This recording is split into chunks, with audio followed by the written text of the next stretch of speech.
Hello team and welcome to another ATP Geopolitics video with myself, Jonathan MSP. It's a Ukraine War News update for the 17th of September 2023. This first part will, obviously you're watching it now, it's been released already. Second part will be a little bit behind schedule due to it being Sunday and I've got sports practices to take kids to and whatnot, so apologies for that. We go to where we normally start, Ukrainian General Staff figures for the Russian losses for the day before. All the usual caveats apply. You can find them in my description below. So 530 personnel is higher than yesterday. We had a low number yesterday. Some people are mentioning it could well have been due to poor weather in certain areas of the front line that does often hamper maneuvers. I wasn't aware of any bad weather, but someone said there was, particularly in one place perhaps. So yeah, always worth considering the weather and how that affects military operations. 4 tanks and 4 APVs are the lowest number I've seen in those categories for some time. 15 artillery systems as well, even though 15 is a fairly considerable number of pieces of artillery to lose in a single day. That is lower than we've seen. So a drop in some of these figures.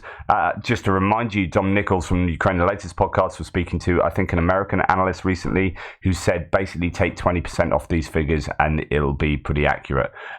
Which is an interesting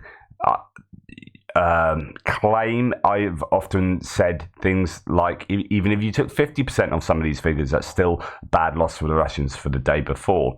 20% is a very doable figure really to still get a consistently difficult picture for the Russians. 2 multiple launch rocket systems and 2 anti-aircraft warfare systems. They look to be book systems. I've got a video showing 2 getting destroyed yesterday, being spotted by a Shark drone, and 2 multiple launch rocket systems is going to hurt the Russians too. 4 drones, that won't be from last night, the night before. 12 vehicles and fuel tanks, that's lower than we have seen in that category, and 5 pieces of special equipment. That's fairly sizable number for that category. As you can see from the average across the war, there's just over 1 a day. So that is, or between 1 and 2, that is now, well, to have 5 in a day is above average, double average at least. So a useful day, that could be anything though. It could be demining equipment, excavator, or it could be ISR, intelligence, surveillance, reconnaissance, or electronic warfare. Andrew Perpetua, the mapper I rely on quite a lot, adds up the figures that he finds across the socials in terms of looking at video imagery. And my goodness, there's a lot of kit, but he does say, note that the ones he's put in yellow, he's not 100% sure of whether they are recent or not. So a bit like Oryx, sometimes Oryx will produce figures that will give you something that's quite surprising, and it turns out that maybe some of those were stuff lost from last year. It's just that's when they've been shown those pieces of video footage. Anyway, let's have a look at what has been lost. The first thing to note is obviously the massive advantage for the Ukrainians in terms of ratios there.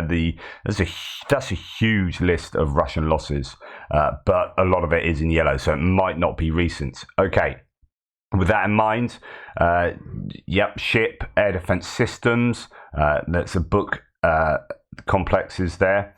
Surveillance and comms, so ISR and whatnot, comms equipment, and then we have artillery, a lot of tank and IFV losses, and then it goes down to trucks, civilian trucks as well, and vehicles.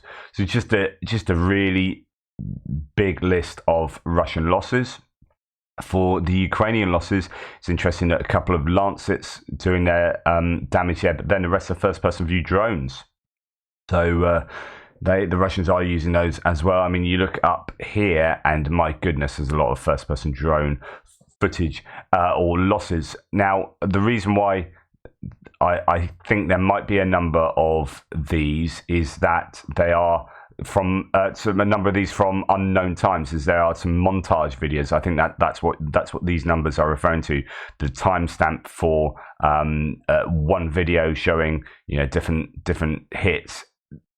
First-person view drone montage footage is quite common, but of course you're splicing together a whole bunch of pieces of equipment lost, and there's no knowing when they took place with many of those. Anyway, for the Ukrainians, kind of infantry fighting, well, APCs really, and infantry fighting vehicles take up most of the equipment lost here.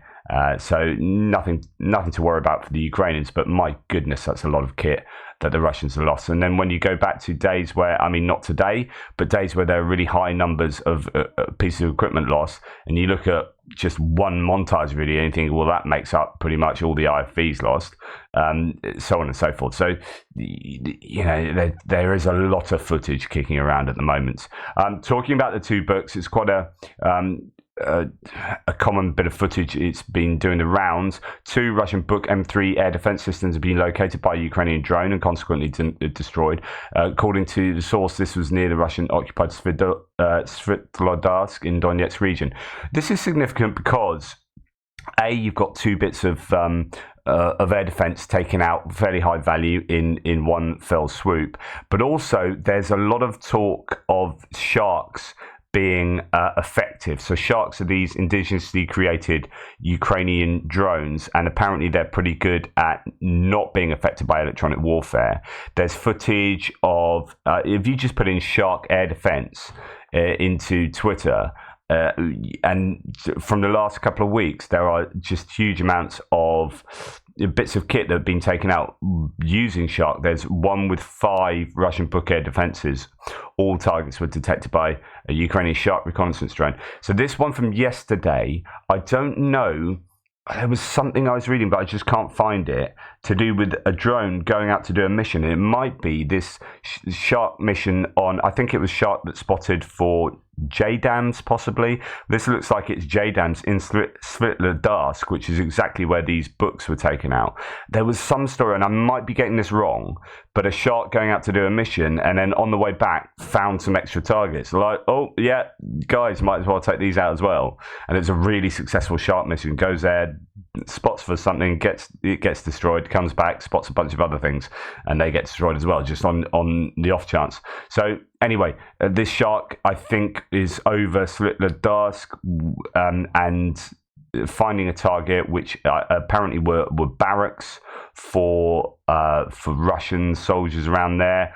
There's some footage. Where is it? Sorry, I'm sure I've got footage of it. No, maybe not. It might be in the strikes section. Sorry, but anyway, they've done some, JDAMs have done some serious damage by the looks of it to this setup there. I don't know, what the exact results were in terms of losses for the Russians, but that looks like quite a major hit. The defense forces of Ukraine have also destroyed 3 Russian boats with their crews, according to Natalia Humenyuk. This is quite common at the moment, and quite a high number of Russian boats have been lost, by at least by the claims of the Ukrainians. Russians do claim as well that they take out Ukrainian boats as well, which of course could well be true too. -5 large caliber guns for the past day, -18 occupiers, and 3 more boats on which they tried to maneuver along the islands and place their observation points there. One of these points was also destroyed, she said.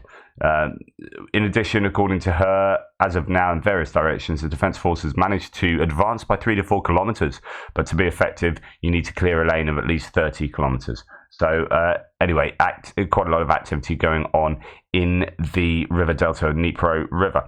Okay. 2 previously undocumented losses of vehicles of the potent and modern S-300 V4 long-range air defense systems in Luhansk Oblast, a 9A83 M2 transport erector launcher, and radar of the 9A84-2 launcher loader vehicle. So, why I'm including this, these are old losses, but when you see claims on the General Staff list of pieces of air defense being lost, and sometimes you might see quite high numbers, or even if it's say 2 or 1, and you don't have the visual evidence for that, you might be inclined to think, oh, that's the Ukrainians maybe talking rubbish, lying, pulling claims out their posterior. But actually, what does happen, and here's another example of this, is that they do hit these targets, but there's no visual evidence of them doing so until maybe 6 months later. And then suddenly it looks like these figures are actually somewhat more realistic than maybe Russian critics claim.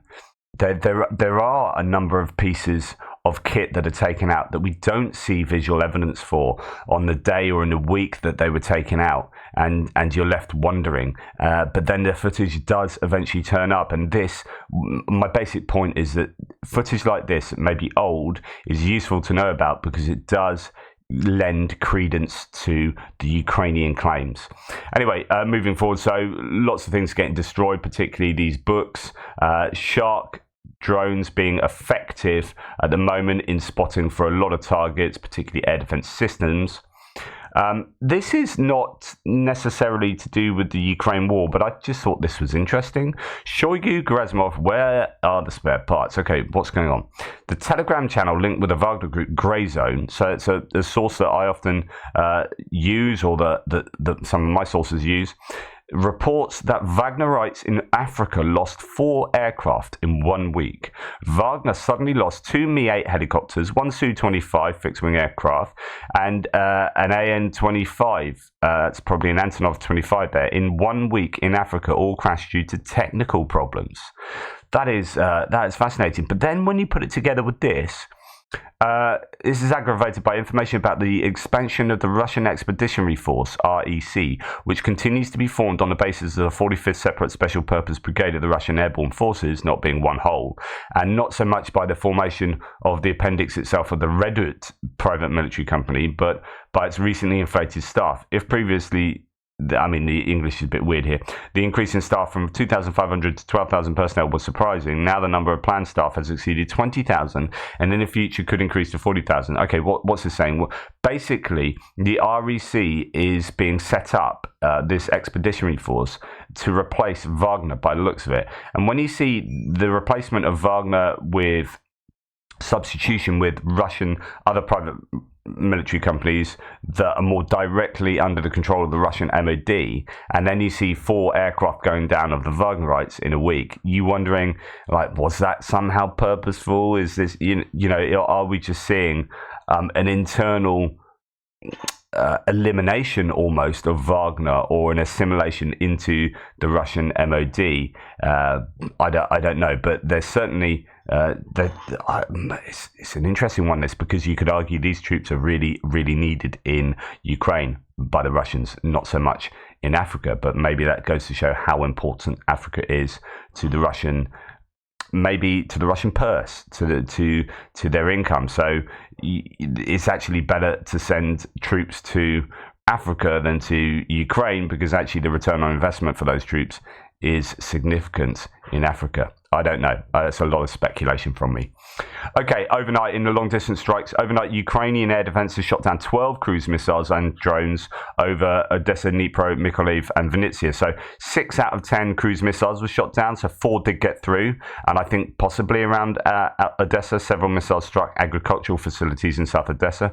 6 Shahed drones were taken out, so all the drones were taken out. Strange Russian attack last night with constant changes in missile direction. Dummies with without warheads to locate the air defenses. Preparatory work for main missile attack. I've been meaning to say there have been not that many cruise missile attacks recently, and I think they are stockpiling so they can have a massive wave. And in fact, I was reading an intelligence analysis yesterday saying that that's exactly what they think, that they are worried that there could be a massive set of cruise missile strikes going into the winter, or autumn into winter, to try and hit the Ukrainian energy infrastructure. That wouldn't surprise me. Whether it's the energy infrastructure or some other targeting, I'm not sure, but I think the Russians are stockpiling cruise missiles. So why are they using these cruise missiles? Well, are they trying to genuinely hit targets? They have hit some targets in Odessa, so yeah, there is that. But also this, interesting, like Sarin's just said on this piece, as this preparatory strikes going on with some interesting missile direction changes. Well, tonight, Russian bombers fired a group of X-101 or KH-101 cruise missiles over the Caspian Sea towards Ukraine. The missiles entered the oblast of Kharkiv, then Dnipro, then Poltava, then Vinnytsia, then Kirovohrad, then Mykolaiv, then Odessa, but did not reach Khmelnytsky. So Khmelnytsky is where you've got the air base that the Ukrainian Air Force has their cruise missile launching capabilities. So that could have been the eventual target, but look at the route of these missiles, and that to me indicates that perhaps, well, there might be an eventual target, but that's not as important as what they were finding out on the way, trying to check out the Ukrainian air defenses for future strikes. Anyway, I just thought that was interesting to share with you. And Ukrainian forces, shot down 12 out of 16, but South Odessa seems to be what took the brunt of the ordnance that got through. According to the report, Ukraine downed all 6 Shaheeds, 6 cruise missiles, but the rest of the missiles hit the territory of an agricultural enterprise in Odessa Oblast.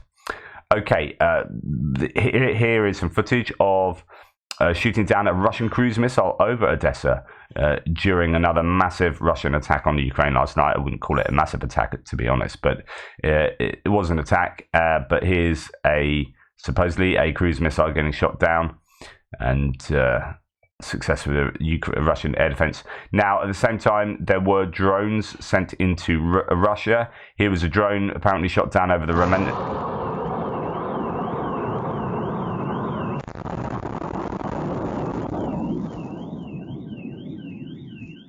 Ramensky district in Moscow.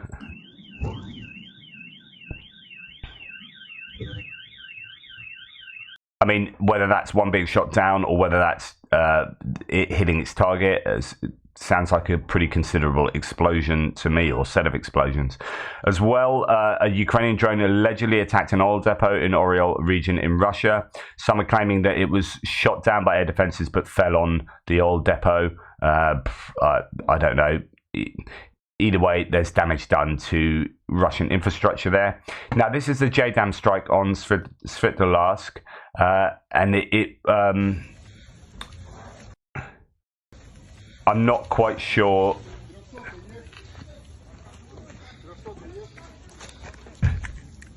I mean, you can see that there's damage to a lot of buildings. There are a lot of minibuses that seem to be damaged. You're wondering what exactly was this place that was hit, but the guy taking that is a military guy. So, the claim is it's a barracks, and it looks like that could well be a barracks where they're using a lot of minibuses to ship their troops around.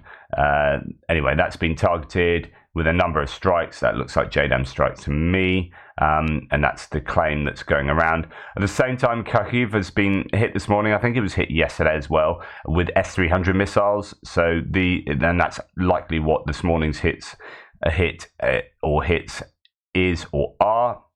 S-300s, remember, are surface-to-air missile systems, or surface-to-air missile systems that use or can use their missiles to strike at surface targets, but it does make them somewhat less accurate.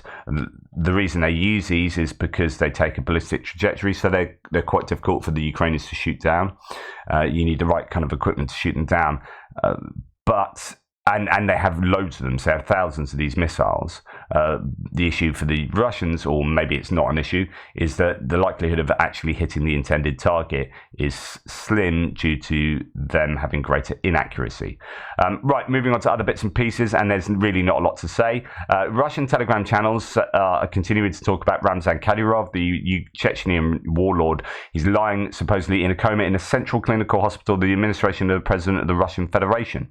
He has very serious kidney problems. I don't think he's long for this world, but I don't know. Maybe he might recover. He's not in a good way. It's, as I said before, it's going to be interesting to see what happens if he does pass away in the power vacuum that will undoubtedly be left. Okay.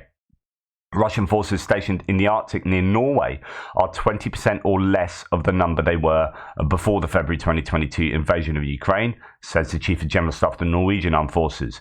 That is interesting because it shows, and we've seen air defense systems get pulled from St. Petersburg, from near the borders in the northwest of Russia, pulled down to help support activities in Ukraine. And also that is going to be the case for the troops themselves. There's very little point of Russia, having a full complement of troops on western borders or on the eastern coast, maybe, when they've got a war going on in Ukraine and they are in desperate need of those troops. So I think this shows you, I mean, it's completely unsurprising, right? But it shows you that they really do have a need for troops in Ukraine, and that's why there's all this kind of klepto mobilization going on, and not crypto mobilization going on. So this kind of under the radar mobilization of, we've heard rumors, seen visual evidence of illegal and legal migrants being rounded up and supposedly sent off to training camps to go to war. We're seeing the health criteria being adapted by the Russian MOD so that people with schizophrenia, with heart conditions or whatever, I forget what it is that they now allow, but they're sending people to the front line, or they've changed the rules so that they can send people to the front line who they otherwise would have stopped from being mobilized previously. There's all of these data points that you put together, and it builds a picture of quite kind of desperation for the Russians, where they're in quite a lot of trouble, which shows they have a lot of attrition, and they desperately really need a national mobilization.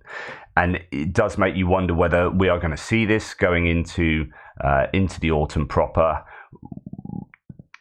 The Kremlin has been really reticent to do that. Putin's been reticent to do that because one imagines it will be political suicide, but at some point they're going to have to. They can't continue to do what they're doing in Ukraine, and especially if they still have these maximalist intentions of Ukraine. I mean, they can't get anywhere remotely near that without a mass mobilization. So it's going to happen at some point. They can't go and pick up thousands and thousands of Cubans, for example, as we've seen this week, to fill that gap. That will only go so far, right? They need to do something big time. So I think we might end up seeing that, but what that portends, I don't know. It's a real risk, and that's why we haven't seen it, right?